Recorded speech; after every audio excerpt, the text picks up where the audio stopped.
You were there. I was not there. Check the record. Wait now. You were there. I was not there. To the voices of the people. We are suffering. This suffering is too much. It's too much. Look at the students. There's no job. They finish school. There's no job for them. We analyze the undercurrents, expose the intrigues, and break down the narratives that define our democracy. Dr. Tony Olisa Mbeki delivering razor-sharp analysis, and Ebuka Franklin and Chisom on the question wheel, driving the conversation. We bring you the most compelling discussions on governance, policies, and power plays. Stay informed, stay engaged, stay ahead. The Polity, every weekdays at 9:15 a.m. Exclusive on Udala 104.7 FM Onitsha.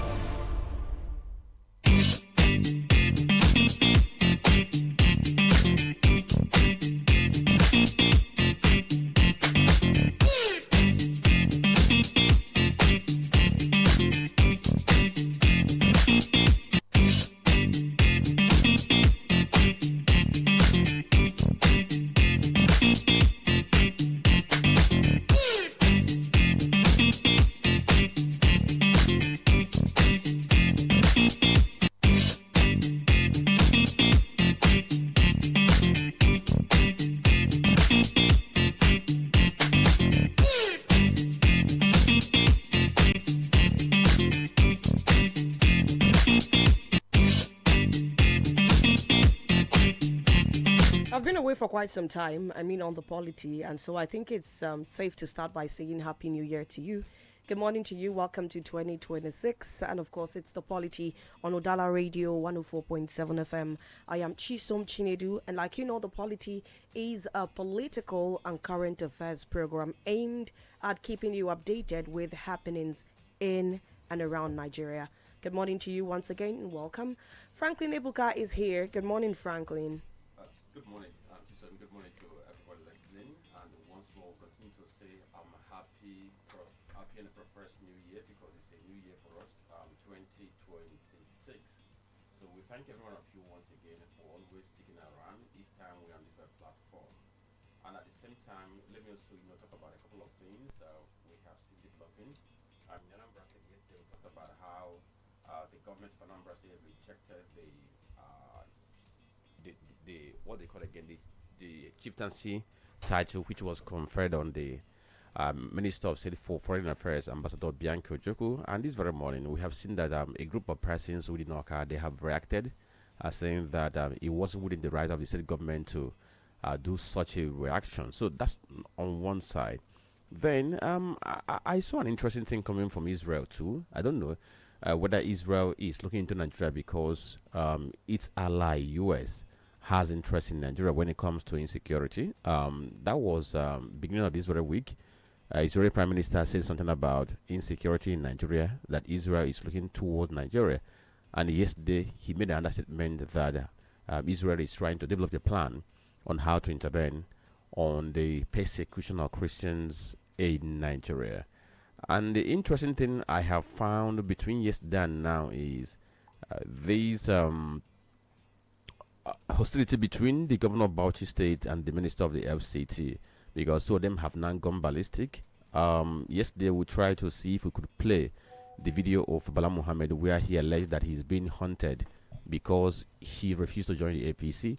And he talked about a whole lot of things that have been leveled against him. One is the fact that he was accused of financing terrorism and what have you. So he was trying to contrast that with the state of things in Bauchi State, because according to him, in Bauchi State, he has not battled the issue of banditry and terrorism as being seen in other states. So maybe by the time we get into the analysis, all these things might come to play. So for you, I'll just urge you to sit back. Let's see what we have this very morning. Absolutely, and of course, to make sense of what we have this morning, Dr. Tony Olisa Mbeki is here to do justice to all of the matters on our desk. Good morning, Tony.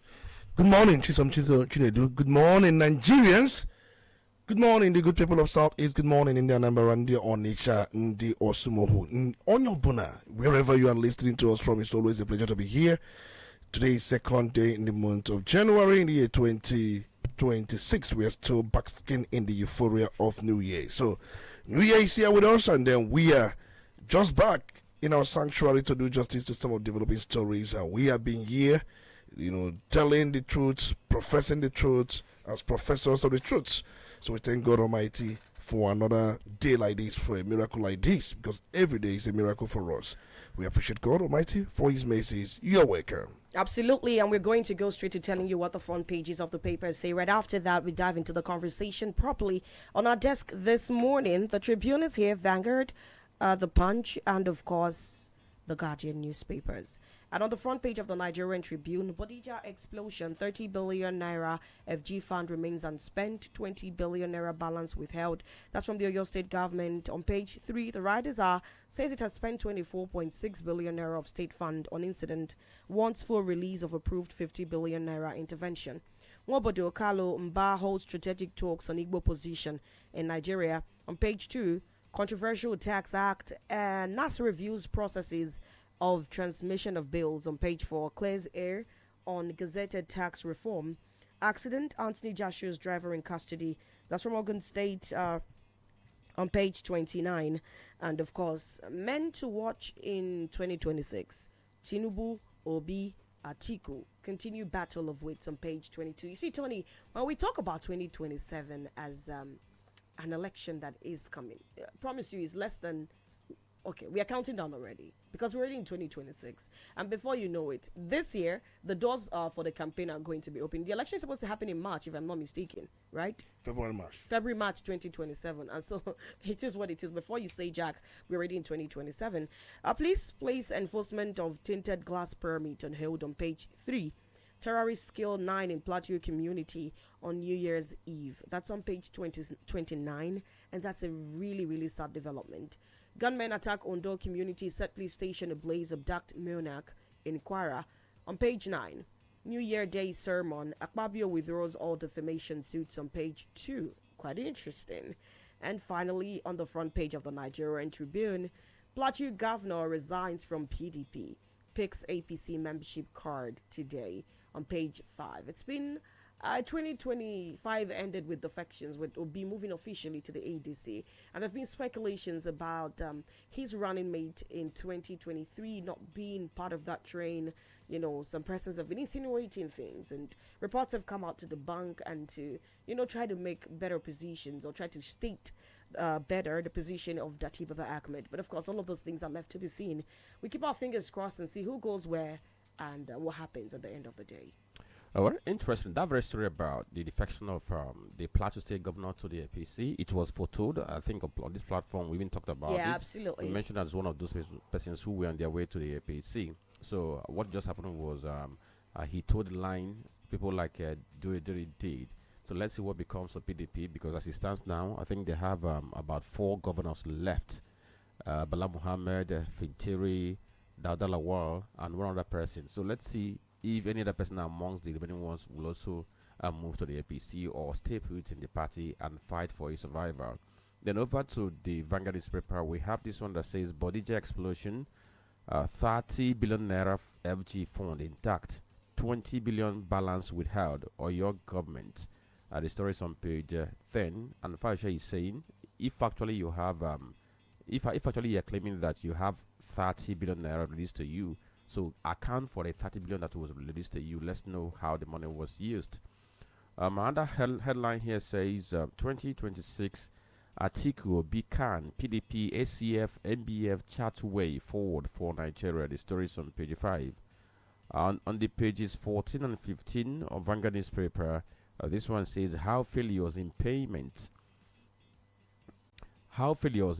pillars, infrastructure lock out people with disabilities. Check pages 14 and 15. First Bank successfully complete 500 billion naira capital raise, and you see the picture of Udala beside that. And also on the front page of the Vanguard, you see advertorial of the unveiling of NRS. It was on Vanguard yesterday. Of course, we know that FIRS, by the virtue of the coming into effect of the new tax laws, has become NRS. So these are the headlines we have on the front page of Vanguard newspaper. Okay, from the Vanguard newspaper, let's go over to the Punch. And the banner headline here is Banks Bad Loans Spike after CBN withdraws forbearance on page 19. The writer here is CBN warns banks as non-performing loans overshoot prudential limit after regulatory support pullback. Remi Tinubu, governor's wives welcome New Year babies. Wike Bauchi governor lock horns over terrorism financing claims on page 10. Bandits launch New Year Eve attack on Plateau on Kwara on page 26. Bodija, 30 billion naira FG fund still untouched, marking day, tells Fayoshe on page 10. And First Bank successfully completes 500 billion naira capital raise. The writer here is Tinubu's deep understanding of the Nigerian economy shows in recent growth, or Tedola canvasses CBN to raise bank's capital to 1 trillion naira. Cardoso, best CBN governor ever. Quite an interesting one there on page 21. And that's it on the front page of the Punch newspaper. Okay, and interestingly, that same headline also features on the front page of the Guardian newspaper, so there's no need for me to go and repeat it. I'll move to the headlines on Guardian, and this one says Keyamo Abdullahi Bika over obese defection, ADC's chances. The story is on page 3. Of course, Keyamo is of the APC stock, so you will expect him to speak in favor of the APC and at the same time try to diminish the chances of the ADC come 2027. Oyo accounts for FG's 30 billion naira body jet explosion aid, says 20 billion withheld. Oyo accounts for FG's 30 billion naira body jet explosion aid, says 20 billion withheld.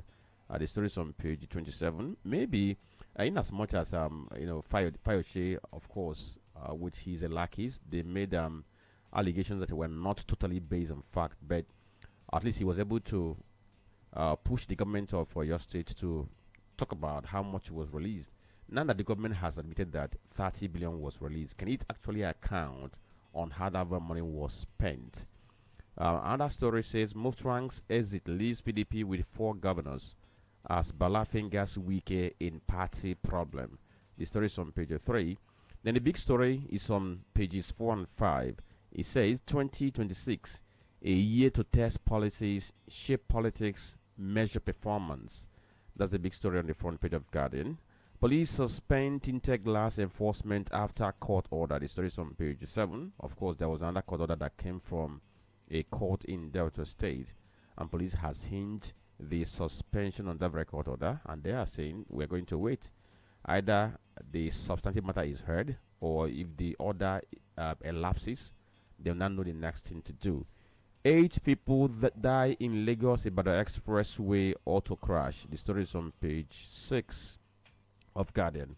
A National Assembly to release certified tax bills amid Gazette discrepancy claims.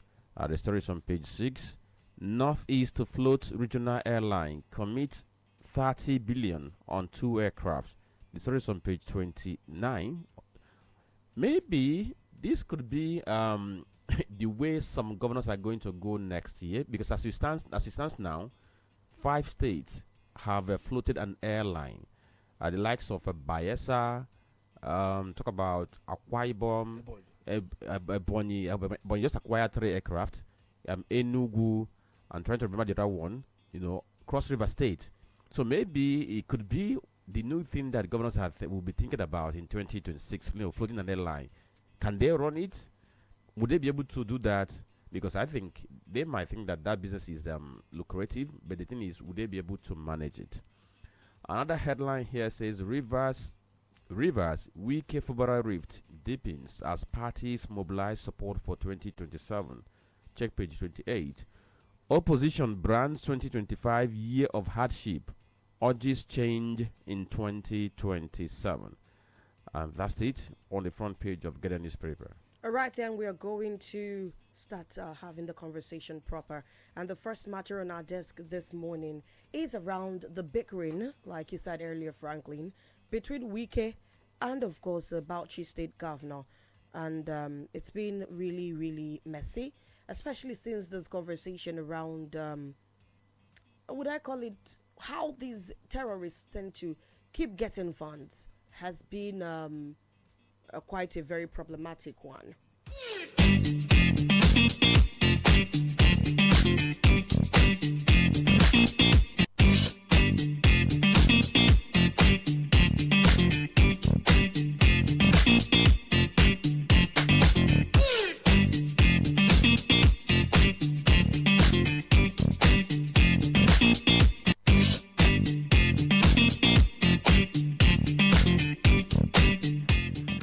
started off with playing you the audio, and right from there we pick up the conversation. To an occasion where I was told that I'm being accused of terrorism as a governor. Someone who is the head of the opposition, my commissioner has been kept and will not be released by an EFCC. Even when I have immunity as a governor, my name was stupendously mentioned in a motion in a court of law in Nigeria. Me, Bala Mohammed, who is recognized without my inkling for this kind of recognition. God is wonderful. I don't have to say anything. I don't even have to go to the public court. But certainly, politics has become something in Nigeria.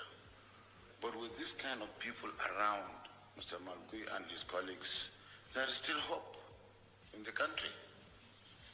Whatever anything does to denounce you, to prosecute you, somehow God will bring something to absorb you of blames, of persecution.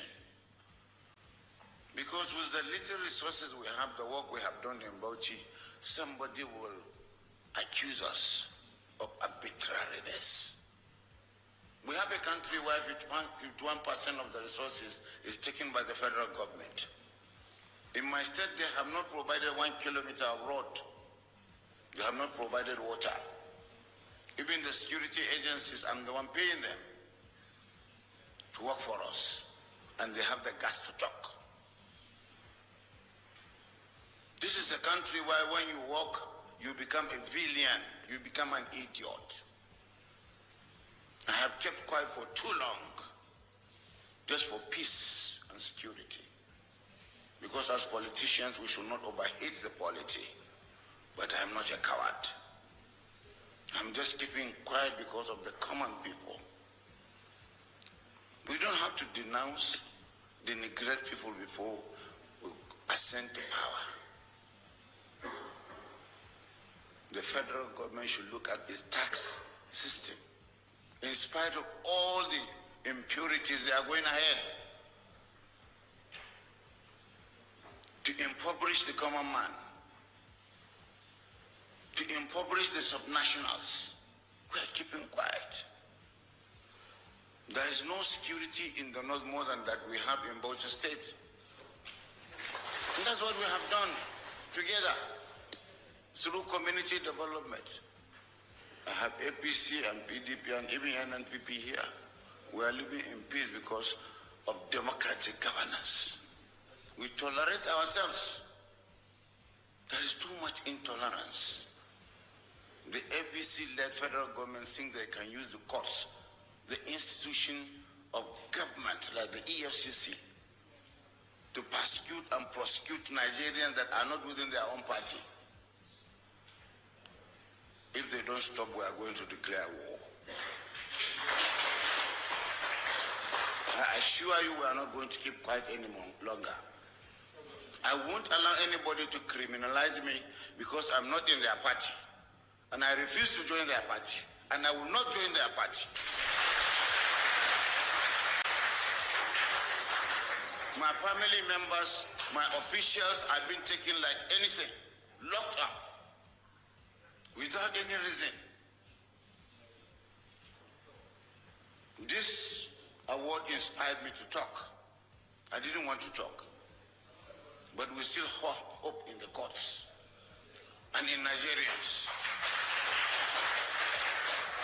I thank the Institute for this opportunity, and I assure you it is not going to make us arrogant. Our humility and modesty will continue. Okay. And so you have heard it all from Bala Mohammed himself, and of course, this talk about whether he's been a party to financing terrorism in his state has been on for quite some time, and we have looked at the different ways that a person can finance terrorism, you know, directly and indirectly via political negotiations and possibly, would I call it, a weak institutional handling of insecurity in his state and other, long-standing issues that we've had as a country in terms of insecurity. But Tony, I am interested in finding out a couple of things, and I'm pretty sure that a lot of Nigerians need to understand if there is any evidence in all of this, because you always say that he who alleges must prove, right? And so I am curious to find out if evidence does exist to support claims that Bala Mohammed is financing terrorism. And why is this evidence being held back? We can't keep having these empty talks and having these political jabs when we really have real problems in our hands. You asked for evidence, and I have been also been looking for evidence. But so far, I don't want to preempt the court process, because courts will only entertain evidence and also make pronouncements or rulings based on evidence. But I'm yet to find any confirmation or evidence. I don't know if EFCC, the prosecuting agency, if they have come with all the evidence. But remember, EFCC is accusing Bala Mohammed of approving funds through the Commissioner of Finance in that very state. $9.7 million? Of course, the thing is, it was in the arraignment sheet we saw Yakubu Adamu, that's Bauchi State's Commissioner for Finance, along with 3 others. They were on charges involving approximately $9.7 million allegedly used for terrorism financing, including claims of releasing $2.3 million for such activities. That's the accusation. Now, you must prove. So you must also establish that there is a relationship or contact between them and a terrorist organization, or some people that have been known to be terrorists, or they have been operating terrorism. So in all of this, the only mention EFCC gave was the fact that they say that the money involved was, the approval was made by governor, right? The money was given to Bello Bodejo, the national president of Miati Allah Kauta Hore. That association is a Fulani socio-cultural association. But there have been times, even Bello Bodejo, you remember how he used to talk? There have been times he was tried on terrorism-related charges. And after which some of these charges were withdrawn. I don't know the ones left. I'm talking about Bello Bodejo. But if you look at what we're able to gather from things we're able to find out, the claim was more like a conspiracy to provide, not that it was provided. We are not told whether such amount, the 2.3 million from 9.7 broader picture. The 2.3 million, we're told that there was this conspiracy to provide about $2.3 million in cash converted via Bureau de Change operators between January and May 2024. That's about 2 years ago, for the benefit of Bello Bodejo and associate. And it's not just about giving Bello Bodejo $2.3 million. For what purpose?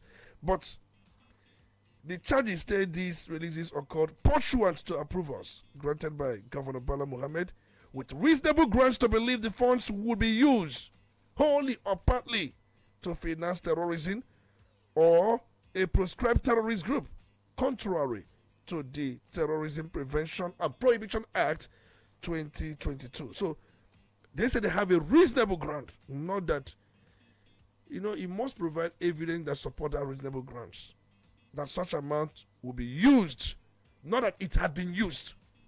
Just get the difference. Not that the amount had been used to finance terrorism, but there is a reasonable ground that such amount will be used either wholly or partly to finance terrorism. I think, for me, it does not satisfy certain quotients for me, but I'm not the court. I don't want to preempt the court. I won't say much about it. But from the look of things, it appears to be political, this thing going on. It appears because if you look at when this happened according to the charge sheet, between January to March 2024. If Bala Mohammed had joined APC, would this surface? Is a question. Would this surface? Look at the former governor of Delta State, who was vice presidential candidate of PDP, Ifeanyi Atukowa. He was being accused of laundering trillions of naira. Today, is anybody remembering such charges? Nobody's talking about that. Yes, he was arraigned by EFCC, and he has been appointed as one of the members of the reconciliation committee set up by Mr. President. And nobody's talking about that. And people say that it was one of the reasons he joined APC, so that his sins will be forgiven. And this trial started when he had not joined. But the moment he joined, nothing is heard about this case again. I'm talking about Ifeanyi Atukowa, the former governor of Delta State. Then you now talk about what Bala Mohammed has said. He said that you are the one scripting all this. That why he is being accused of terrorism is simply because he failed and refused to join APC. The pressure was on him to join APC, and he said that he's not going to join. So the next was that they started looking around to see what they could use to bring him down. That these things have been going on and on. That's what he is saying. And Wike has also responded to tell him, face your cross. Don't bring my name into all these things. Even when you try to impugn that these things has happened as a result of internal PDP fracas, where you team up with Chehima Kinde against Wike over the support for Mr. President come 2027. So Bala is trying to let us know that what is going on is related to 2027. It's tied to 2027. But EFCC has said, from the charge sheet, that $2.3 million from state funds, which the whole region was laundered, is allegedly, or there was a conspiracy to make such payments to Bodejo. They didn't tell us if such payments was made to Bello Bodejo or that Bello Bodejo received the money, because if he received the money, they should also provide the accounts through which such money was paid. But they said that it was not paid through the account, that it was through cash. And another thing is, it is usually difficult to prove transactions made by cash. It is usually difficult. If somebody, that's why corruption thrives. If you want to, there are some institutions, corrupt institutions, that cannot receive money via banking system. They will tell you, give us cash. The idea of cash is to ensure that they wipe out any trace, and it will be done in such a way where there will be no phone camera and there will be no camera. So if you look at what EFCC is accusing, they are saying that the money was converted via the Bureau de Change and then there was cash. But they didn't tell us if Belojo received cash at where, at what point. See, do not allege what you cannot prove. But that's the concern, because if these things had happened through bank system, it would have been much more easier. But if you look around, and is Bodejo, Bello Bodejo, is he a terrorist? Has he been convicted as a terrorist? Is he piloting a terrorist organization? Even the so-called the Mieti Allah, Kauta Hore, because there was a time he was arraigned for terrorism-related offenses. Was he convicted? Even if he was arraigned, that does not also mean he had been convicted, because he's still innocent until proven guilty. So these are things. There are a lot of gray areas in all of this. All I can see is the political shadows of so many of these personalities hovering around this case. But nevertheless, the matter is before the court. So we are not going to preempt the court. We are going to allow the court to do their work. But he who alleges must prove. So the onus propandi is incumbent upon EFCC. So do not model up this case. Let it not be one of these political cases. You go all out there, at the end of the day, nothing comes out of it. So, and then EFCC. even if many Nigerians have been accusing you of one thing or the other, how all of a sudden you drop, I don't know if that of Efa and Yokowa, the charges against him. And even Bala Muhammad has said, why hasn't EFCC invited Wike to also explain how he used River State funds? He was using River State funds recklessly. He was giving money to subnationals. He was giving states some. When Wike was governor, he was, let me use Nigerian language, dashing money to some. He's Dutch Bauchi State governor. Money. He did. Bringing me to the case of Wike, I really need to understand how Wike manages to wield so much power in the scheme of things. You know, Bala Mohammed said this is a political witch hunt. And I am curious to find out why Wike is allowed to just go about fomenting trouble. He did say that he's going to set fire in Bauchi State. I mean, politically, of course.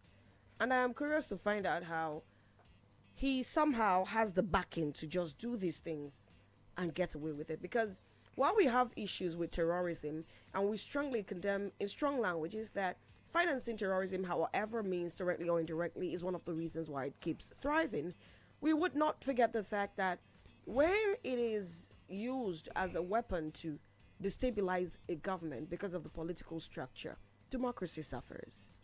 The governor is distracted from his duties. And so I am curious to find out why stuff like this are not just, nipped in the bud. If you've got evidence, please put it forth. And if the president could suspend a democratically elected governor over political issues, I'm pretty sure that if there is evidence that a sitting governor is financing terrorism, he could also be suspended pending investigations, Tony. No, if a sitting governor is suspected to be financing terrorism, there's nothing you can do. He has immunity. He is immune by the virtue of the Constitution, so you cannot. You can open an investigation, but you cannot do anything about it. What kind of democracy, what kind of constitution are we? When I tell you that our governors and presidents are emperors, maybe it's beginning to sink. Why? Because they can kill and nothing happens. They can commit murder and nothing happens. That's the kind of law we run. Where we copy this democracy from. In United States of America, the presidents and the governors, they are not immune from criminal prosecution. But give me a second, Tony. If he could suspend River State governor, it means it can happen again. No. The issue of suspension of River State governor came under the cloth of state of emergency. That's what I'm saying. So you are saying that if you have proof that a governor is financing terrorism, can you not declare that state an emergency?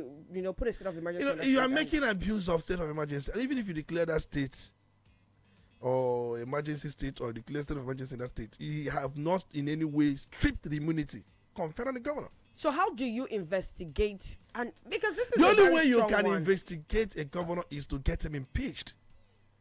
If you can get him impeached as a governor, he loses that immunity. Okay. Even if you strike or declare state of emergency in that very state, he still has immunity. You cannot still do anything. So you can still investigate him? You can run investigation. Investigation is if you decide to look for anything or find anything. But you can't prosecute him. You can't prosecute him. Why he's still there as a governor. So it is important. I'm talking about the governor of River State. When he was governor of River State, he made certain donations. Wike donated, in fact, he gave Sokoto 500 million for market fire. He gave Akwa Ibom, he gave Bayelsa, he gave Kaduna, he gave Lagos. In fact, if you look at total all the money Wike was giving these states, it was, River State funds. He was giving it out like fire. From Sokoto to Akwa Ibom, from Akwa Ibom to Bayelsa, from Bayelsa to Kaduna, from Kaduna to Lagos. And some of these gifts were political in nature. And they total around 2-point-something billion.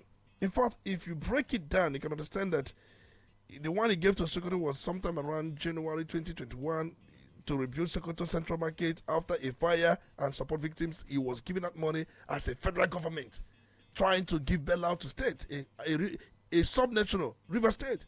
Akwa Ibom, I remember he gave Akwa Ibom 600 million for the groundbreaking of a teaching hospital. Now, what happened? I can also recall that he gave Bayelsa about 500 million to the Bayelsa Medical Science University.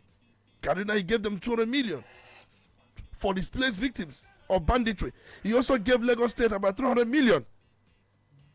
to support projects by the Committee of Wives of Lagos State Official. Can you imagine?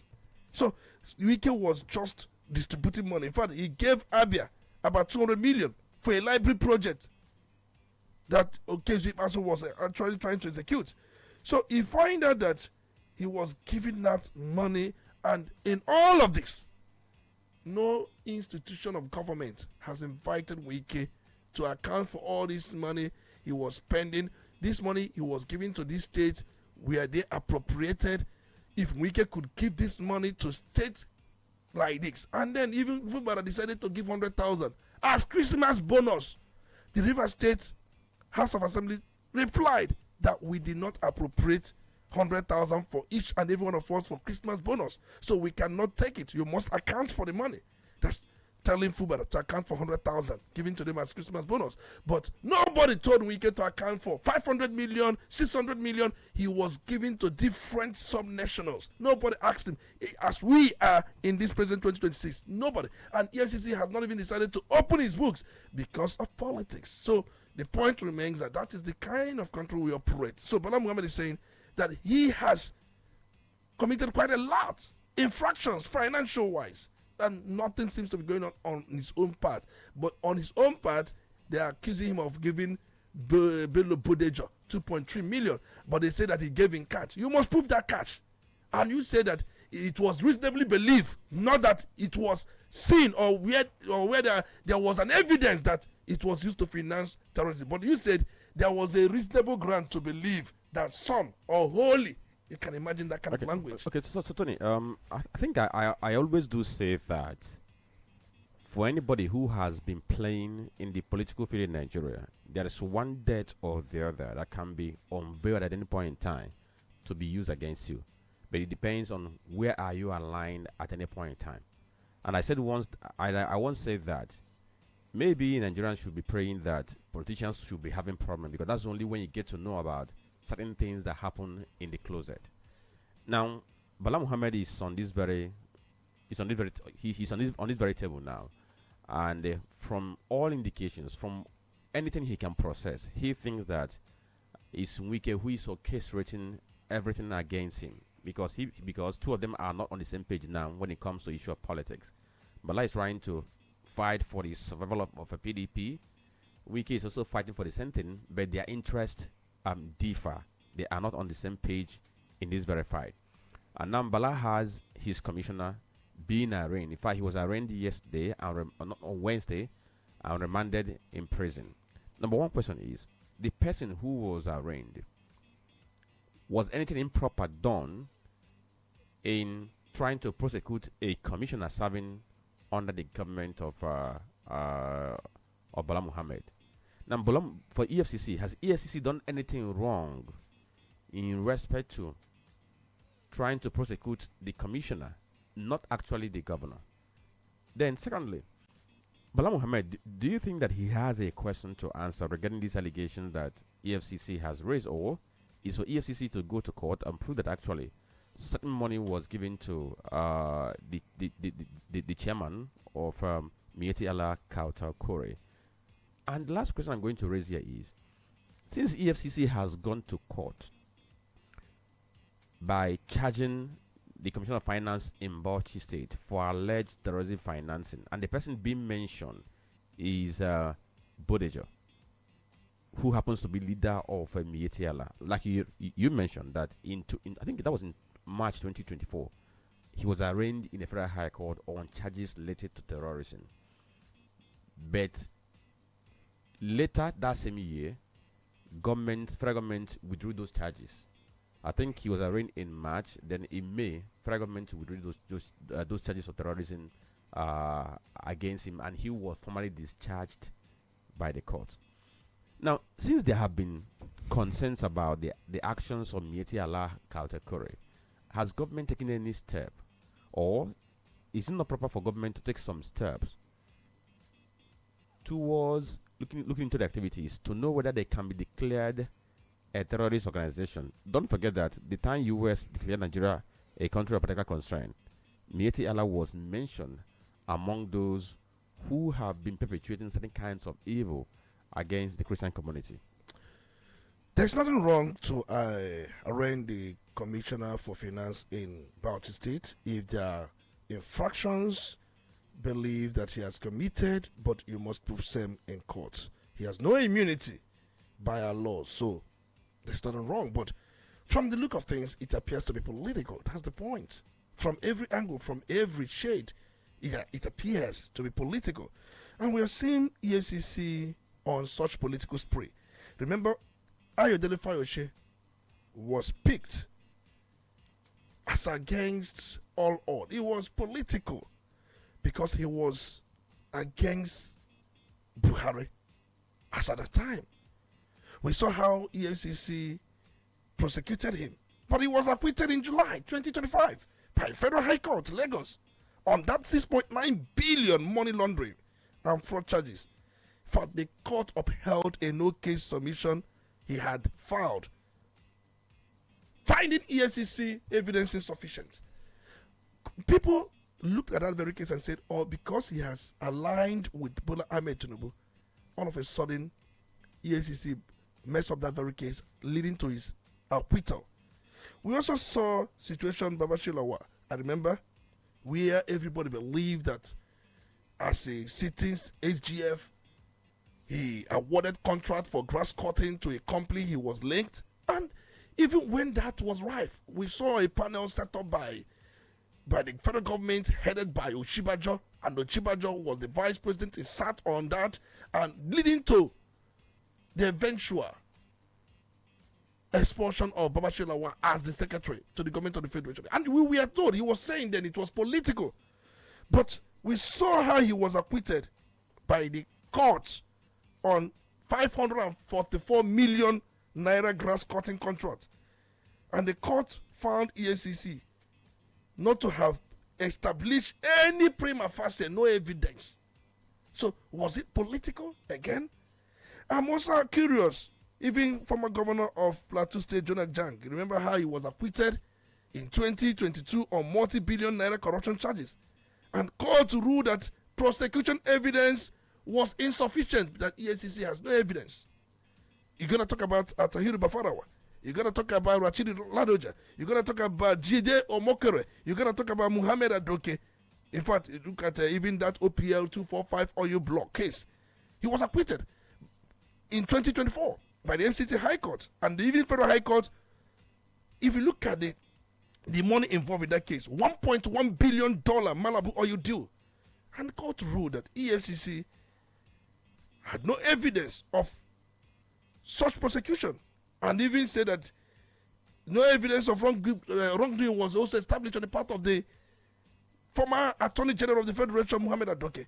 So EFCC to date has not even appealed that judgment. I remember one of the statements credited to their councils. I think to their councils, yes, that they are going to do this, but to date they have not even appealed that very judgment. So even Femi Kayode, you know how Nigerians label him, you know the label Nigerians are for him. Even the forgery charges that EFCC brought against him, he was acquitted in February 2025.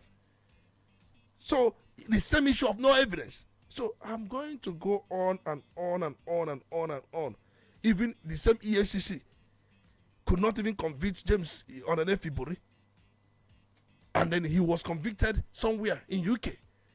See, my concern is, if you look around... Tony, is it that the EFCC has not been diligent in dealing with its cases, or people have been cutting deals?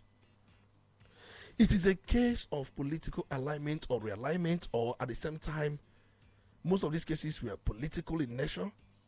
And when the person so accused make another alignment or realignment, he says maybe internally forgiven instead of them filing nulli prosecute, because if they file nulli prosecute, Nigerians will laugh at them. So it's a case whereby you must have sufficient evidence. Evidence must be sufficient for you to commence prosecution, because that's what it takes. If you look at their statement in the statute, believed to have been used wholly or partly, so you don't even know whether it was used wholly. You don't even know whether it was used partly to finance terrorism. See, if you look at these things are just neither here nor there. So we need our EFCC to do better. I mean, if you really want to get to the business of making sure that our funds are not pilfered, you should be able to set good examples and not the shoddy examples that we steady having them setting, starting cases and then withdrawing them before you know it because some political alignments have been made. But Tony, do you see that inside? I mean, the EFCC being able to work independently, free of any political interference. For the fact that the president appoints EFCC chairman, this whole thing will continue.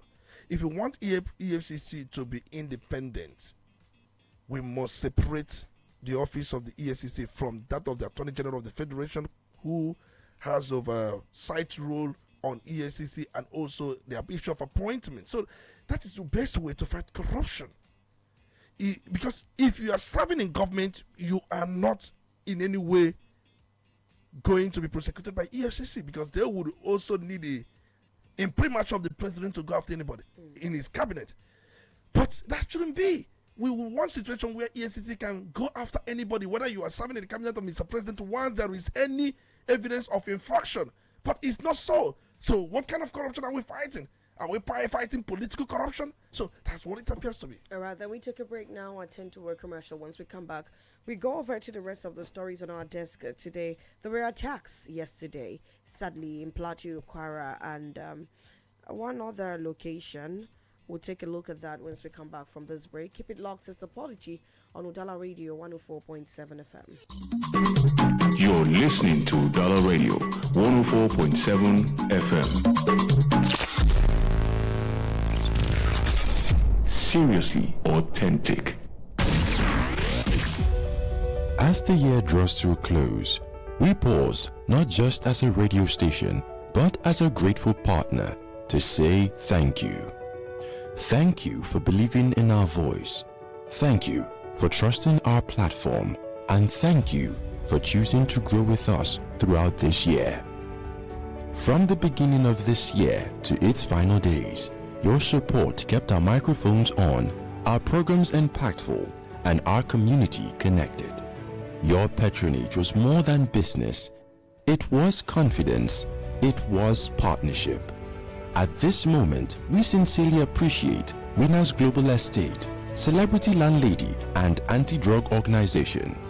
We say thank you to Wendy's Bread, Baboyo Herbal, Olojugu Microfinance Bank, and The Real Homes. Our gratitude also goes to Crystal Garden Estate, Fazona Real Estate, Best Aluminium, Microfinance Bank, and Choose Star and Correct Star Wire. We acknowledge the support of Aswage Assets, Waskana Solar, the Enugu Electricity Distribution Company, EEDC, Higher Ground Real Estate, Zenapex, and Christ Embassy. We also appreciate the Onitsha North Local Government and the Anambra State Government for their trust and collaboration. As we step into a new year, we do so with renewed commitment, fresh energy, and a promise to serve you even better. Thank you for an amazing year. We look forward to greater partnerships, greater impact, and greater success together in the year ahead. Because together, we are Udala. 104.7 FM. Seriously authentic.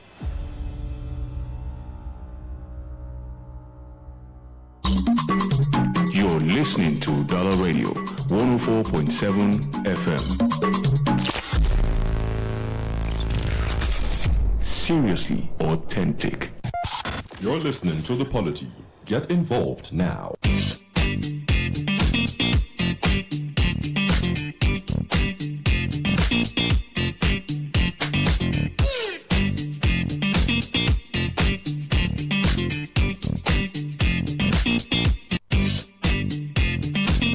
Something similar happened last year. I think it was, or was it 2 years ago? New Year's Eve. Insecurity, bombings, people getting killed. And so, unfortunately, happened again in 2025, December 31st. A community called BUM community in Jos South, the government area of Plateau State, where armed gunmen attacked late at night on 31st December where residents had gathered to usher in the new year. At least 7 people were killed, men, women, and possibly children. Others were injured, homes were burnt, and of course, security alerts had reportedly been issued beforehand. This is also not the first time that we have security alerts being issued, and it looks like no one takes cognizance of that, and these elements just swing in and out. Also, in Ondo State, a police station was attacked in a place called Ikpele community in Owo local government area. These suspected bandits and gunmen attacked on New Year's Eve again, opening fire and burning down the divisional police station. Residents fled in panic. There was no confirmed deaths. Then you go to Kwara, where it's the figures have not been confirmed, all right? But there is a report that there was what could be called a mass killing that happened in Ifelodun local government area. The monarch of the community was kidnapped and a family member was shot. And then this is also coming at a point where a lot of insecurity, a lot of reports of insecurity have been stemming from different parts of the country. And I am wondering if these elements were trying to make a statement with these attacks they carry out on New Year's Eve, and the government that these statements are meant for. Are they listening, Tony? I don't know, because it seems to be a recurrent decimal. It seems to be a repetition. Remember, sometime around January 1st to January 21st, that was in 2022, we saw a brutal violence contributing to hundreds of deaths statewide, including attacks on worshippers, majorly from New Year prayers. But if you are to contextualize it on Plateau State and possibly Benue State, in January 2024, we saw post-Christmas spillover, where renewed violence in Mangu local government killed at least 30 people, with homes and places of worship burned, even when we had curfew in those areas. So if you could recall what happened in 2023, between I think 23rd to 25th of December 2023, where we saw coordinated attacks on over 20 villages in Bokos, Barinkidi, Barakin Ladi, and also Mango. We are about 140 to 200. I think it was the very 1 million Nigerians lost count. We are counting dead bodies, we are counting numbers, and at a point we lost our counts. Even Amnesty International confirmed over 140 persons were killed. So it is just a repetition. So we are talking about what happened on the New Year. I think we are suspected armed bandits attack bomb community in Jos South. We are about 7 persons were killed. In fact, some reports cite higher injuries and even destructions. We are told that the assault occurred around 11 p.m.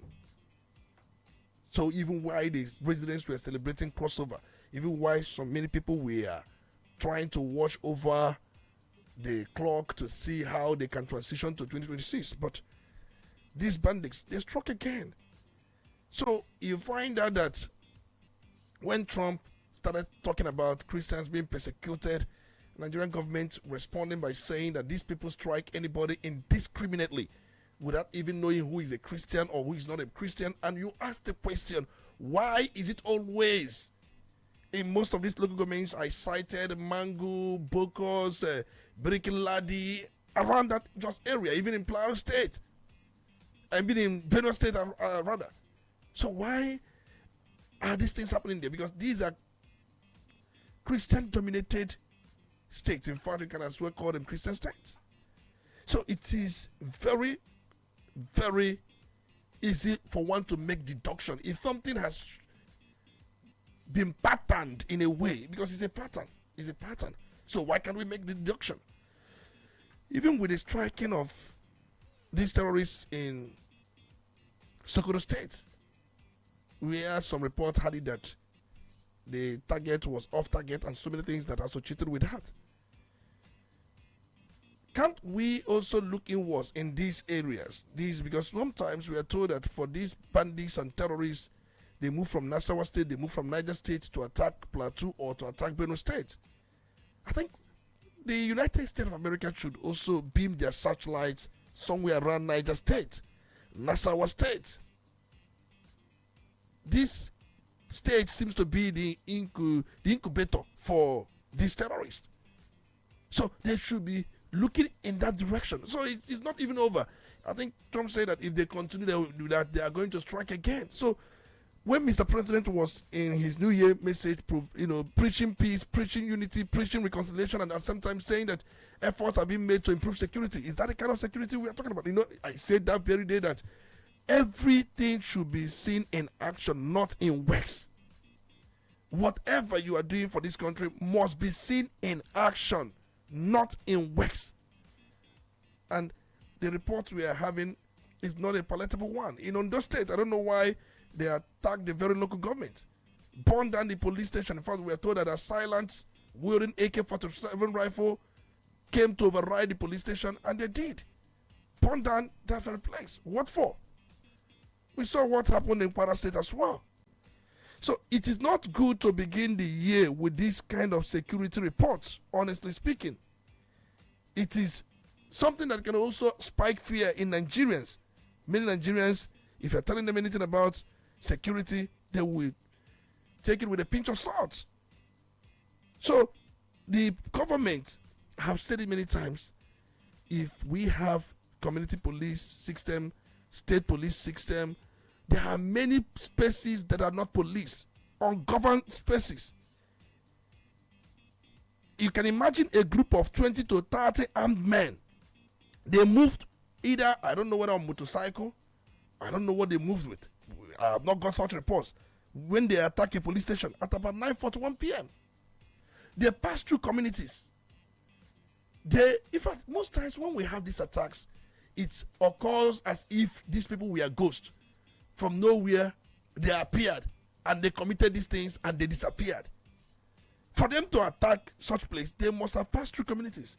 Even after attacking, they must also pass through communities. Absolutely. So what it means that while they were coming, no resistance. While they were leaving, no resistance. In all of these attacks, I think we are told that about 5 of them were killed. I don't know how true that is. I don't know if that report is anything that we can hold on to.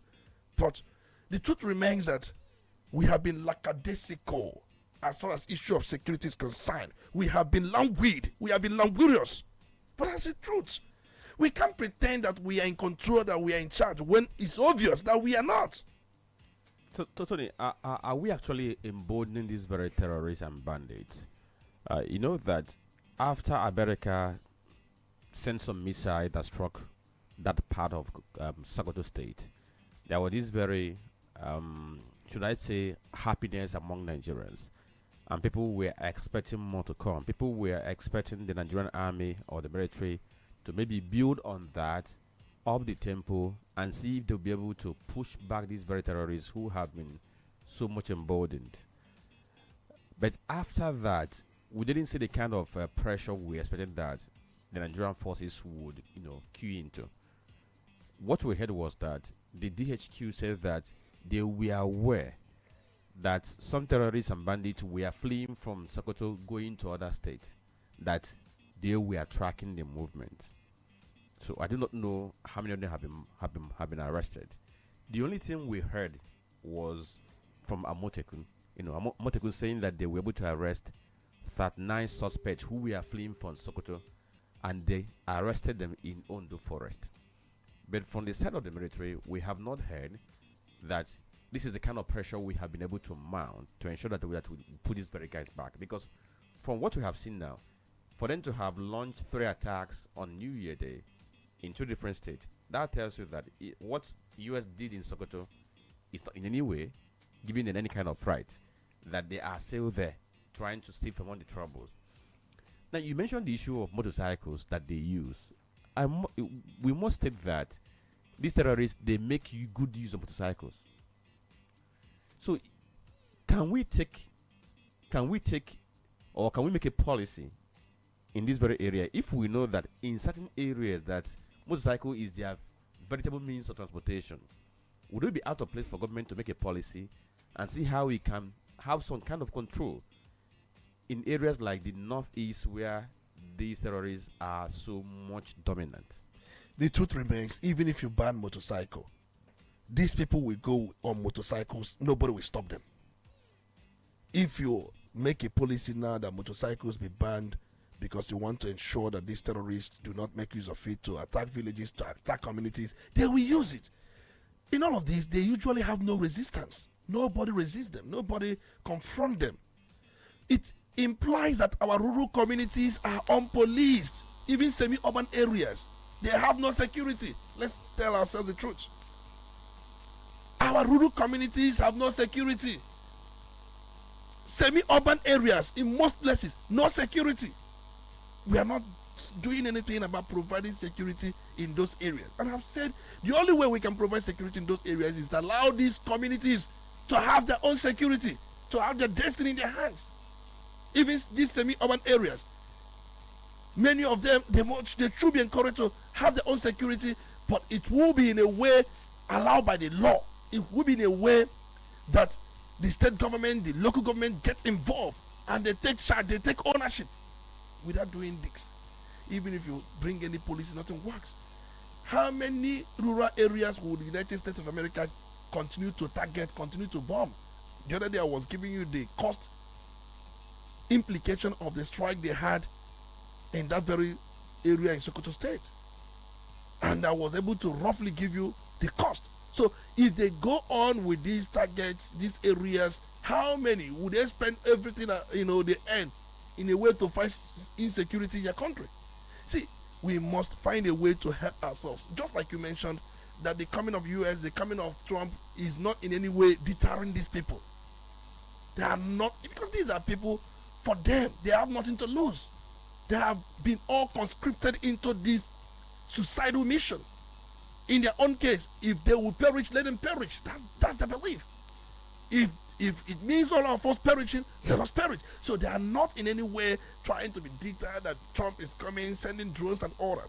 See, there are ways we're not even using technology in this fight. How many satellites do we have in this country? How many times do we see rural areas, rural places, these forests we have around this country? We have thousands of forests.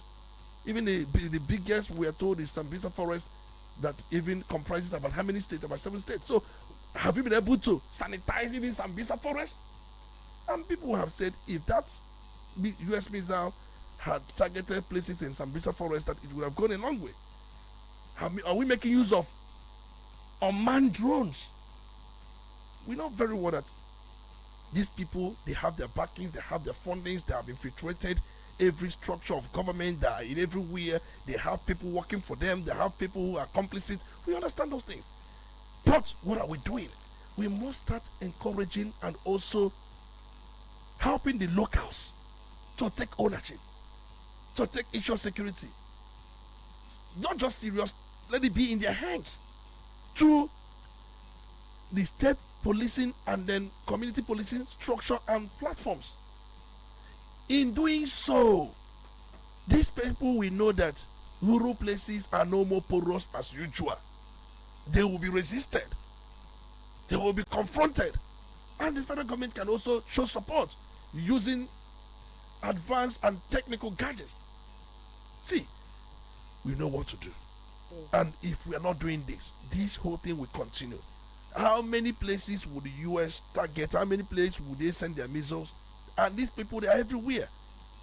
They're everywhere. We are talking about Kwara State. Look at what happened in Kwara State as well. We are talking about Ondo.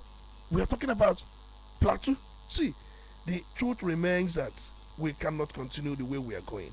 We cannot continue, honestly speaking. All right, then. Let's quickly touch on the strategic meeting that reportedly involved Dr. Jim Obodo, Senator Roger Zakalo, and Governor Peter Mba, talking about redefining the Igbo political position within Nigeria's power structure. Tony, do you see this making any difference? The Igbo speaking states, the region speaking in one voice. Roger Zakalo is supporting President Bola Ahmed Tinubu. He has said that oftentimes. Peter Mba is supporting President Bola Ahmed Tinubu, and Jim Obodo is maybe supporting President Bola Ahmed Tinubu. So they are charting their political future. They are charting their political cause. They are not charting the political cause of Igbos. And they are not also mandated to speak for Igbos. Just like the other time, Omai came out and spoke, and I said he was speaking for himself. He wasn't speaking for anybody. So we know his own political meandering and his political peregrinations. We know those things. But let him do whatever that will favor him politically, as far as the political climate allows that. But Igbos must speak for themselves. They must speak for themselves. In fact, from the look of things, nobody should speak for them. They should speak for themselves. But all I can advise is, why they speak for themselves, they should study the political terrain of this very country. And we must make good of whatever decisions we want to make, even on individual basis or collectively. We must make good of it. We must join politics, participate in politics. We must be active. The way we see business, that's gonna be the way we are going to see politics. Because you cannot do anything without political power. No matter whatever business empire you think you've got, one political decision will crumble that business empire. We crumble it. So we must, if the way most of these chairmen in different markets, if they join political party with their members, populate it. It might not be one. Just an idea. Regional interest must override our individual interest. That's one thing I like about the Southwest. And unfortunately, these men that we have mentioned are not projecting regional interest. That's another thing. They are not projecting regional interest, they are projecting the personal interest. Regional interest. Southwest, if you look at them, yes, why JE is bickering is because of the treatment given to him. If Tinubu had not given him that treatment, he will support Tinubu, and there are possibilities that are going to mend fences. So if you think J. Makinde will fight Tinubu forever, that's not true. There will be Yoruba elders that will bring both of them together, and by the time you know it, you will see him supporting President Tinubu for his re-election. I see J. Makinde supporting Tinubu for his re-election. Take it to the bank. Some persons have argued, Tony, that over there in the West, they have a political structure, especially the likes of Tinubu, that is anchored on human resources. And people argue that it is quite lacking in the political system in the Southeast. Now, with these three men coming together to have a conversation, you have passed your verdict that it's still anchored on personal interest. How do we start to build a system where politicians of Eastern extraction start to build political human resources? I think if by the time people start rejecting them, when they throw their stomach infrastructure at them, it will make a new statement that is no more business as usual. The truth is, look at what Tinubu plans to do. Maybe many of us may not have heard. Tinubu plans to empower the entire 8,808 political wards across this country. That's the number of wards we have in Nigeria. 8,808 political wards. And he plans to empower at least 1,000 people. And this empowerment will come in the area of agriculture, food processing, trade, business, and money will be put in. And these are preparations for his re-election. And in all of this, 10 million people are expected to be empowered. Empowered with real money. By the time President Bola Ahmed Tinubu empowers 10 million people, and for some, it will be a way of saying 10 million votes. For some anyway. But that's just the plan. And these plans are well supported by Southwest political brokers. Do we have Southeast political brokers here? Because why they have such in Southwest is because they consider regional interest ahead of individual interest. And for them, that's what Awolowo taught them. Many of them are good students of Awolowo. And what usually brings them together is the issue of Awoism. That's what brings them together. But what do you think bring Igbos to the Southeast? Nothing. Nothing. Tony, let me come in here. When you mentioned the plan by the president to empower people across the political world, I smiled. Why I smiled was because yesterday we were talking about this thing, and we start to talk about structure in politics. People don't get to understand how it works, and I like the fact that you were able to spill it that 10 million persons who were being targeted for empowerment, they are targeted 10 million votes. Let's assume that at the end of the day you don't get that 10 million votes, but out of that 10 million persons that are going to receive these largesse from the government, and he's able to secure like 2 million votes, already secured in the bag before the election starts. That is by the way. Now, the issue of the position of the Igbo in Nigeria's political arrangement is being like a perpetual question that has not been resolved. If you look back, people would say that leaders we used to have, maybe in the pre-colonial era or in the immediate post-independence, that they were able to galvanize the Igbos, they were able to put them on the pedestal. If that is true, is subject to evaluation.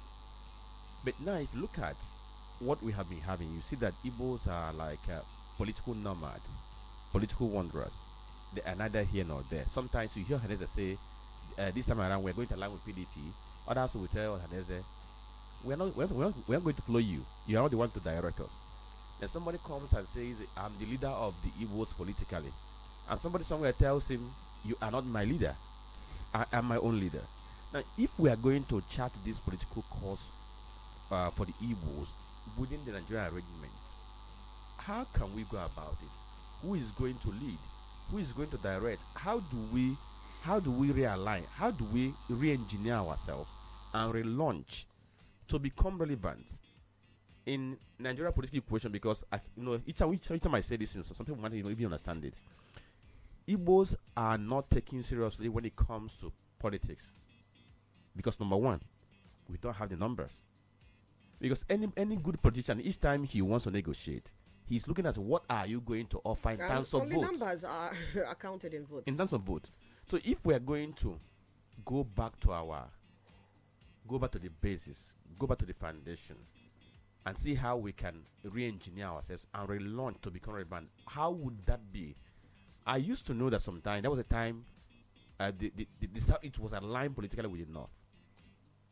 But this time around, we are neither aligned with the North, nor with the South, nor with the South. It's very, very disturbing. And you must have political alignment. We had that with the North during the time of Nnamdi Azikiwe. And that was why we went far in politics and then made certain, dominions. But right now, where are we? We look like political orphans. That's the way we look at, And you must have handshake across the Niger. You must have this alignment. But for us, the alignment that has worked with us had always been with the North. That's the alignment that has ever worked with us. It was alignment instituted by Nnamdi Azikiwe. And it worked. And to the chagrin of the Southwest, because Southwest felt that Nnamdi Azikiwe disappointed them, that Awolowo positioned himself to be working with Awolowo. Because after that election of 1969, the North had their vote. No region could form government. And there was alignment between the North and the East. And that was how government was formed. And the question is, the Southwest was disappointed that Awolowo presented such alignment with the East. But Zik refused such alignment. And instead, there was some report I read, they said that they offered Zik to be the chief executive, where Awolowo would play the second fiddle. But Zik rejected it and preferred to be the second fiddle to the Hausa Fulani alignment. And after that, that was why during the Civil War, when Awolowo came out from prison, what happened, because they have not forgotten that. So I don't want to go deep into some of these things, some of these political innuendos. But the truth is, we must make political alignment, and what has worked for us in the past had always been, working with the North. But who gonna do it for us? The youth must take up responsibility this time around. They must not play aloof. They must take up responsibility.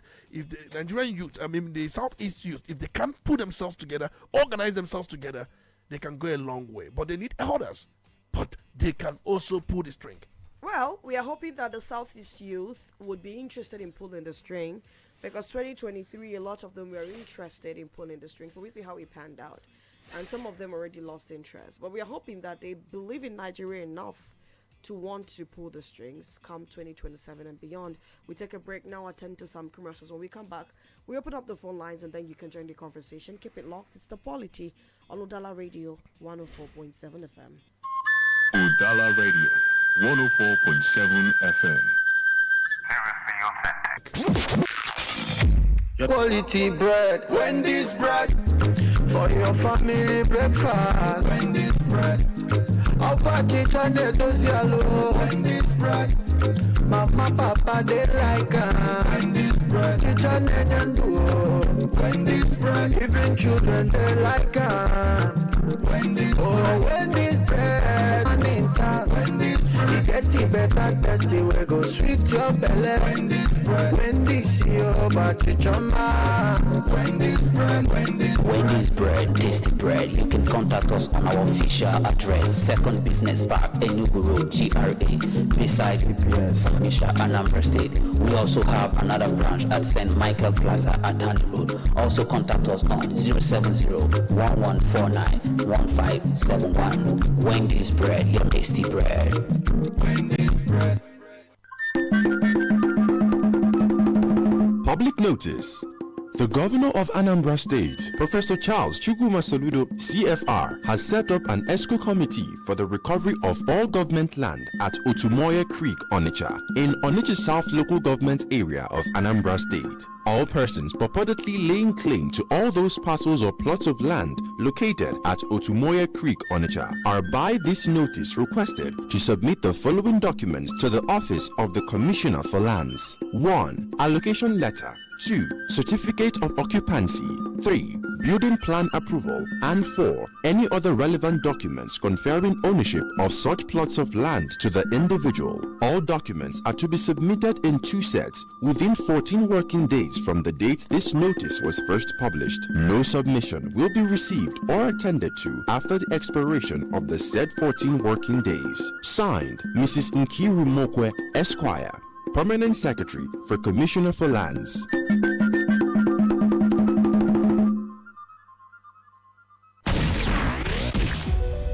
As the year draws to a close, we pause not just as a radio station, but as a grateful partner to say thank you. Thank you for believing in our voice. Thank you for trusting our platform. And thank you for choosing to grow with us throughout this year. From the beginning of this year to its final days, your support kept our microphones on, our programs impactful, and our community connected. Your patronage was more than business. It was confidence.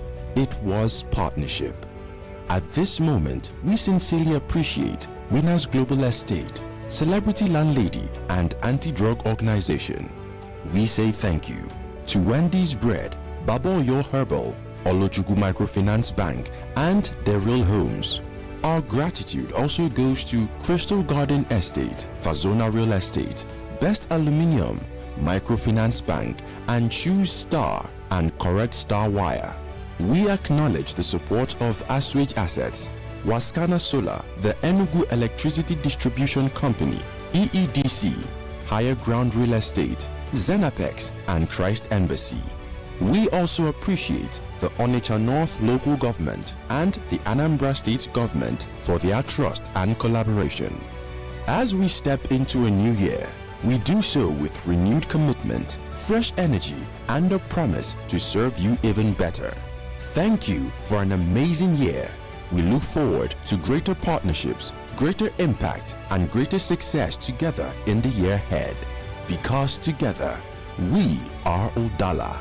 104.7 FM. Seriously authentic. Udala Radio, 104.7 FM. Seriously authentic. You're listening to the Polity. Get involved now.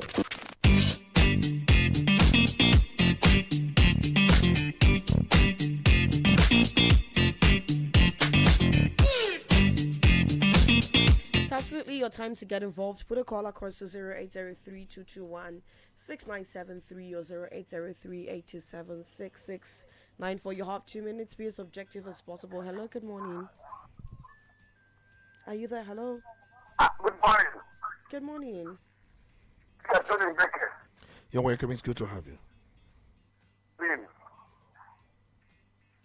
Can you hear us?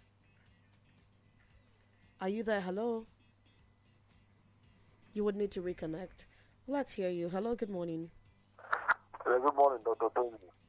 Good morning, Chisom. Good morning. Good morning. What's your name? From Mumbo.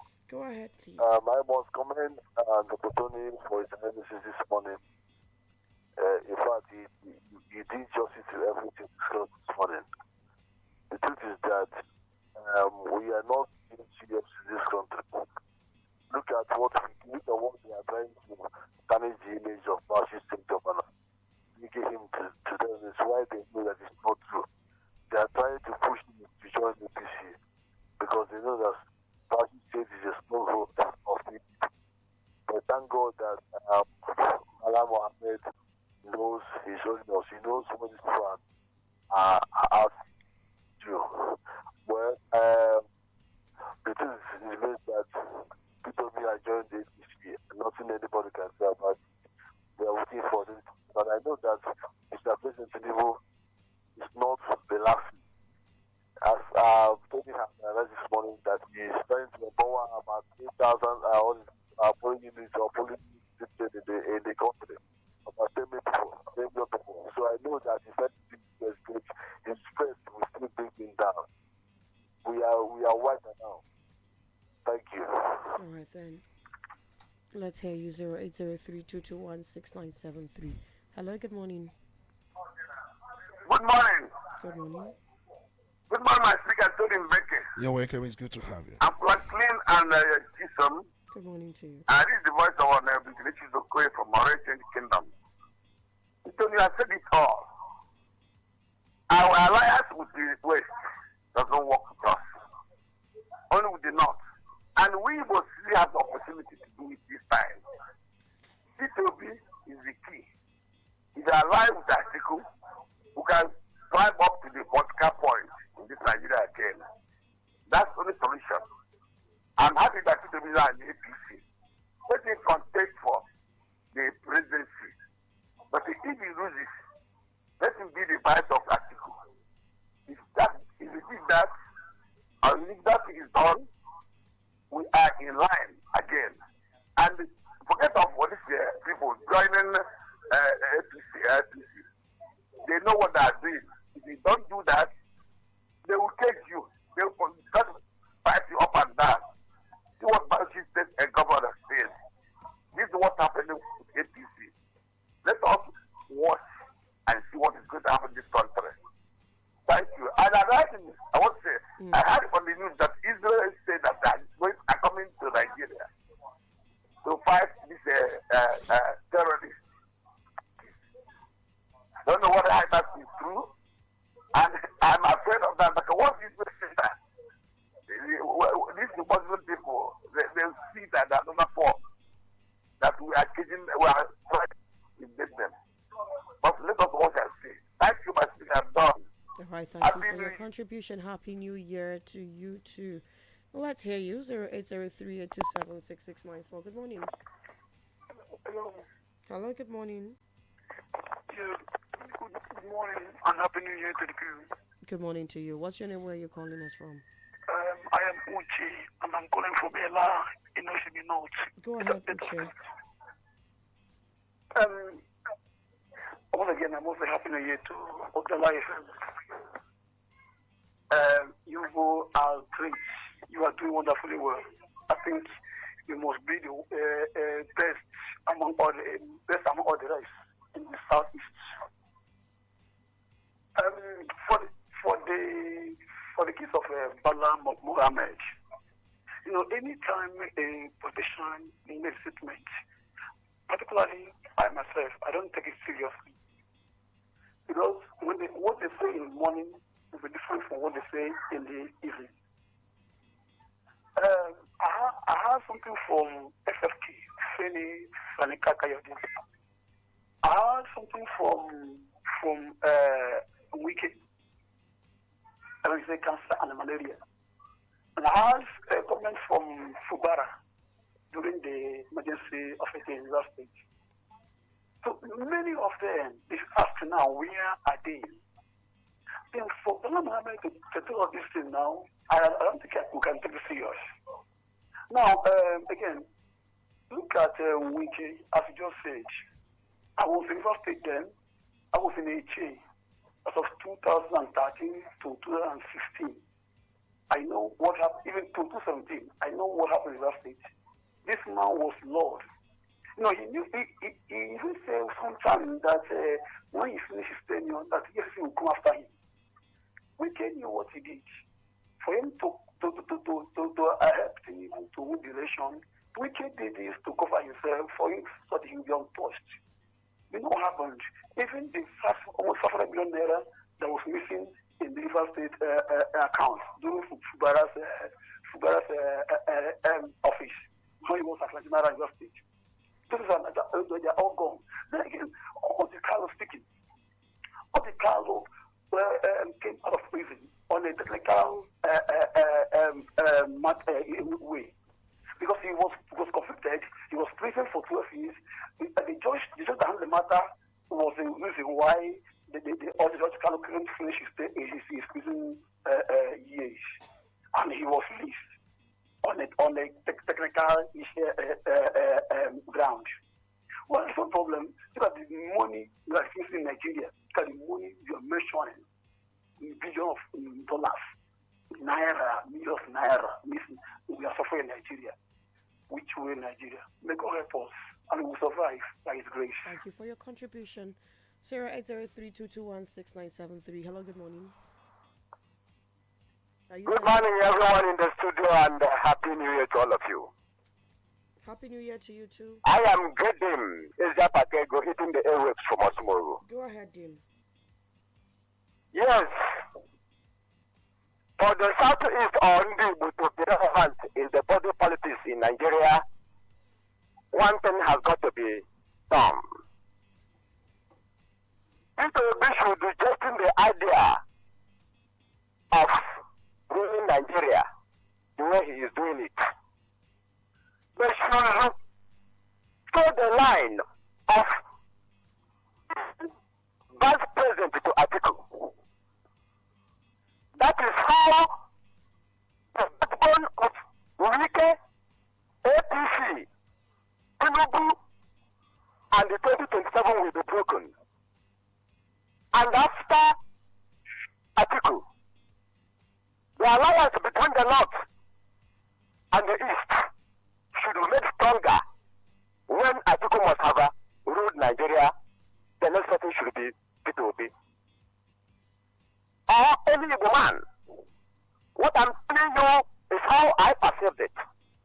And I still hope that is the way to go. And be able to be relevant politically here in Nigeria. Good morning to all of you. Good morning to you too. Let's hear what you have to say. Don't forget you can also drop a comment on Facebook.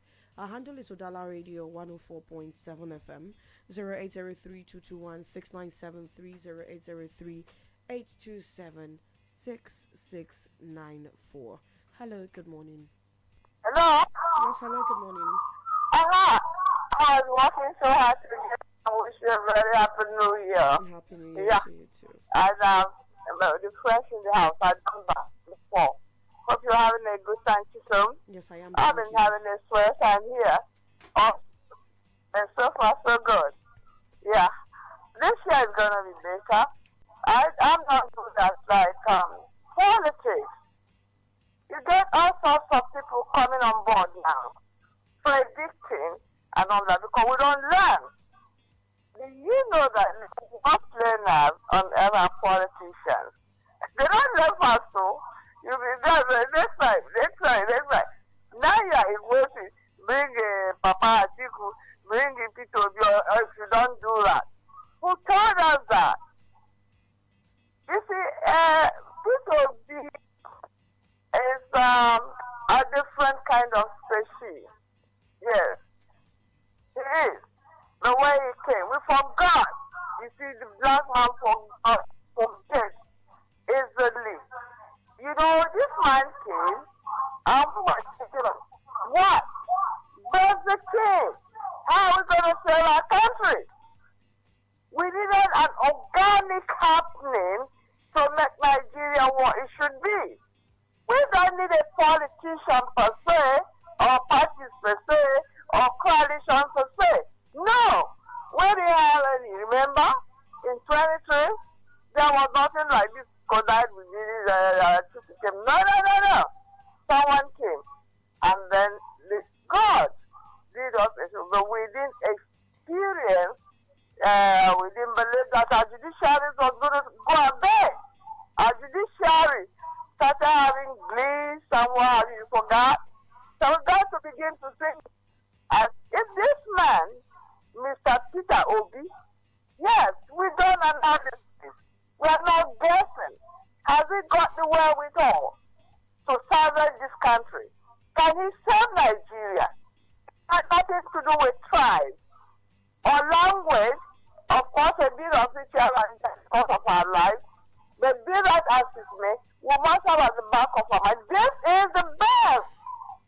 This man is the best Nigerian that has come up so far. It got nothing to do with tribe or anything. If it be the will of God. All right, Adazi, I've got to let you go. Our last call before we head over to Facebook. Good morning to you. Good morning. Good morning. Chisom, Dr. Olisa Mbeki and Franklin. Chidi Chukuma joining you from Bo. Okay, let's hear you. Let me start with that, we like call it boss, Udala Mohammed.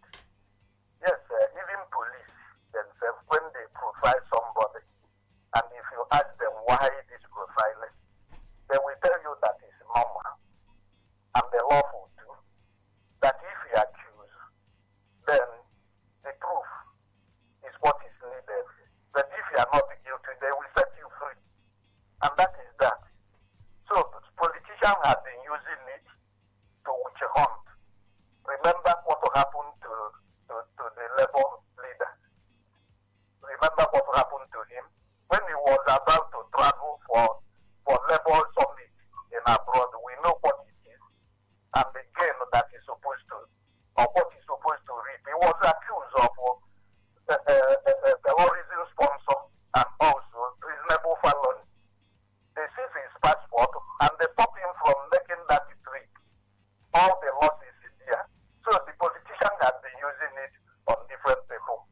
And if you ask it, just like it's a way of playing politics in here.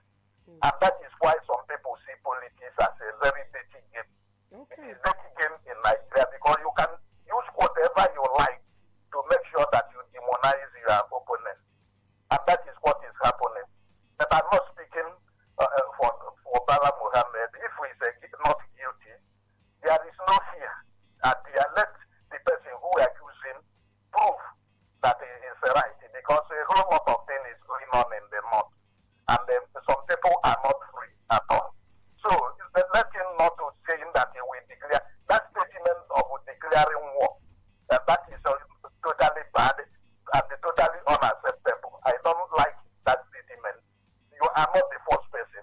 So many politicians have been labeled as being a terrorism sponsor or one crime or the other. So if you accuse, then you have to bellow down. No fear. Yeah. If you know that you are right, then tell the person to come up and approve. Instead of telling if this happen or this, I will declare war. What kind of war? To fight who?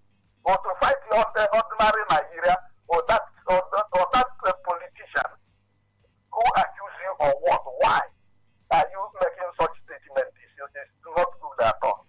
Then you can see the alignment in the north. That I think this one now is playing the right politics now. Talking of the former Vice President of Nigeria, Ebuka. Now that is trying to step down for P2P, for the South to complete their term. That is the right thing to do. When it is their turn, then all of us will support him. That is the way to do it. We have been helping them. Now, we are expecting them to pay back to us. I don't want the Igbos to be pushing P2P to play against our own turn, the turn of the South, for him to align with the North in order to stop us from getting our own turn of things. Because if it happen that way, then everybody will condemn P2P. Right. But for now, let him step down and support P2P. Then when it is their turn, all of us will help him to get what he wants. That is the way to do it. Good morning. All right, thank you very much. We head over to Facebook. Facebook now, Udala Radio 104.7 FM. That's our handle on Facebook. Okay. Right. Okay. Let me get to acknowledge this very post we have here. From Honorable Sabu. He says, "My speaker, politics today is no doubt a dirty game regarding all that is surrounding our political space. As a matter of fact, I cannot join the bandwagon that is apportioning blame to the EFCC. Honestly, it's good for us to understand that all institutions are weak, and EFCC has been projected as a tool by our so-called leaders at the corridors of power to witch hunt their political opponents. Now, in all these unwholesome developments, my question is, since the reintroduction of the national anthem, what are the impacts?" Okay, so Arinze Ichimwe from Ibadan Fan Settlement, that's where he's watching from. He says, "You must..."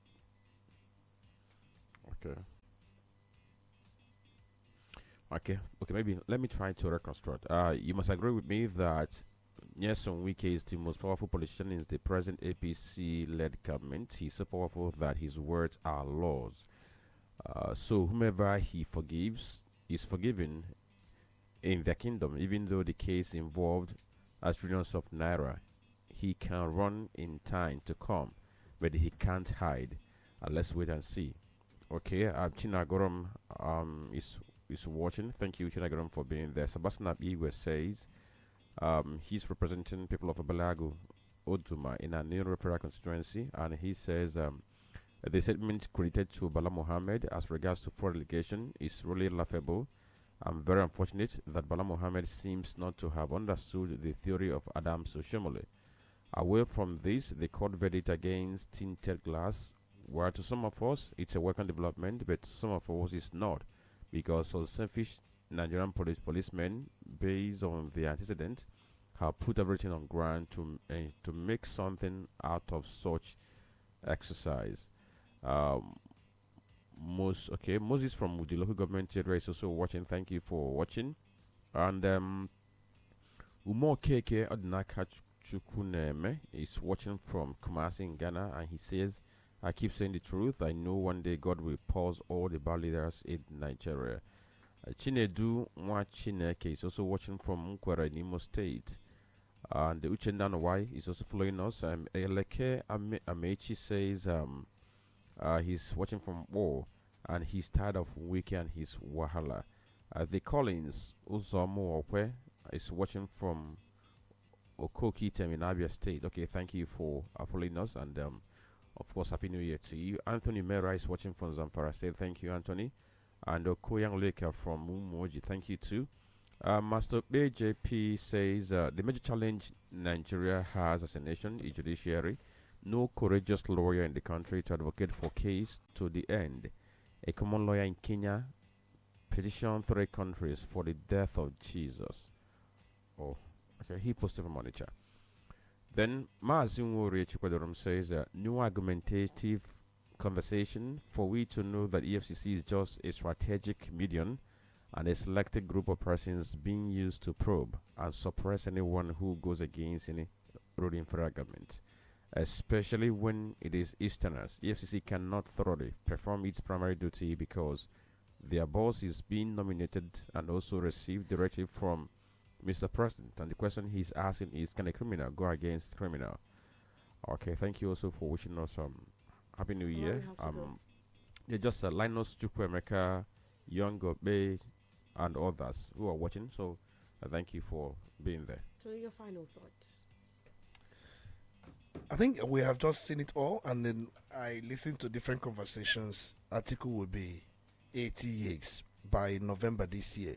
I think on 25th of November 2026, article will be 80. So if he's running for president, during that election he'll be 80 years. And I recall that Nelson Mandela was elected president when he was 75. So he was president for 5 years. So immediately he clocked 80. He said he wasn't going to go for second time because of age. I don't know if article will follow that route, because he said he has just one chance. Somebody was saying Peter B should wait for Atiku when it's his turn. Would Atiku do that in grave? And when he is so much poised to become the president, because age is totally out of him.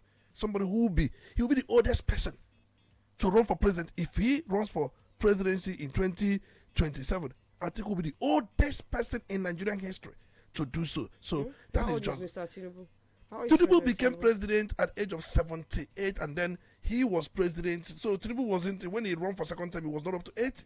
So Atiku will be 80 running for president. So that's the point I'm trying to make. Right. So as somebody who said that a lawyer petition wrote a petition against the sacrification of Jesus, it was very, very funny anyway. But we know very well that there was a Dola Indidas, a Kenyan lawyer who actually filed petition. It was more like to International Court of Justice challenging the trial and crucifixion of Jesus, but it was nothing to talk about their own governmental system. He was just trying to find out why would the Jews crucify Jesus, and then it was just fun anyway. It was just funny. That's just that. Okay, that's just that. Franklin, your final thoughts? Okay, so Tony, maybe of course, African leaders who know how to copy very well. In Cameroon and Nebo here, the president at 92 was still contesting. So if Atiku chooses to contest as 80, of course he must have copied from the father who is close by. And then the other thing is this: the issue of the Igbo question in Nigeria. I must say that it's something that needs a deeper reflection. People, we have to sit back, ask ourselves questions: what do we intend to become within the Nigerian structure? When we must have asked the question, we must find a way to reinvent ourselves politically, so that we can become a force once more. All right, then. Thank you, gentlemen, for your contribution today. Dr. Olisa Mbeki and Franklin Ebuka. Polity is going to make a return 9:15 down to 11 a.m. tomorrow. Until then, I am Chisom Chinedu, and like I would always say, do your bid as a Nigerian to get the Nigeria that you desire. Good morning to you, and see you at 12:25 on the Cherry Box. Before the bridges came, before the